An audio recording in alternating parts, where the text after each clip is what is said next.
Hello, this video is about how to take an effective throat swab for your child at home. Before you do the swab, in the half hour or hour before the swab, you might like to think about doing some of your routine airway clearance techniques, just so that whatever bugs there are will be nicely in the throat by the time you do the swab. It's really important to control the spread of infection as much as possible. You'll first need to wash your hands, put on the gloves and pinny that you've been provided with. Also, when you do the swab, think about where you're standing. Stand to the side as much as possible while you're doing it, still being able to see what you're able to do, but at least then you won't get a cough full in your face. We're now going to think about the anatomy when you take the swab. What you're aiming to do is to touch the back of the throat with gentle pressure on the side of the swab.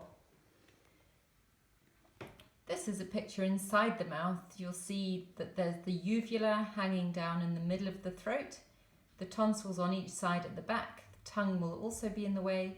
You want to miss all of these things. Don't take the swab from any of these areas, but instead get the swab, the cotton wool tip, right to touch the back of the throat, so that you get the sample from there. So you're not wanting to touch the uvula, tongue, saliva or tonsils at all while you're doing the swab. So you'll be asked to take 2 throat swabs for your child. One is a bacterial swab, looking for bacterial infection that we can treat with antibiotics, and the results for that normally take 5 working days to be returned. And the other swab is for viral infection, and the results for that normally come back in 2 working days. The next thing we need to do is position your child for the swab. The important thing is that they're sitting up, head tilted back slightly and head supported. If they have sitting balance, they can sit on a chair or a sofa that has head support.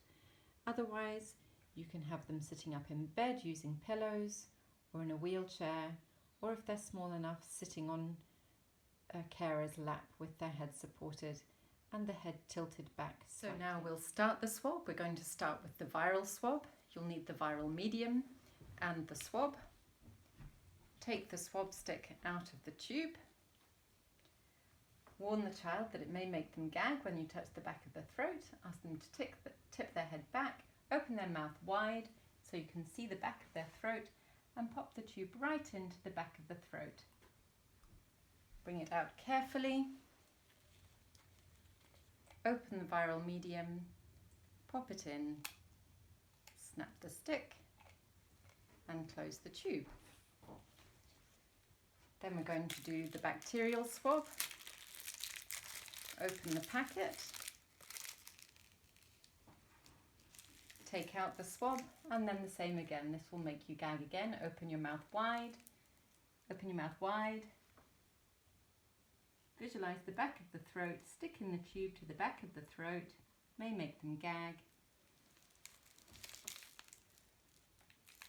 Open the medium pot and pop it in, click it closed.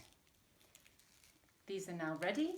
You can return them to the doorstep and your nurse or your physiotherapist will pick them up and take them to the lab for you. Thank you very much.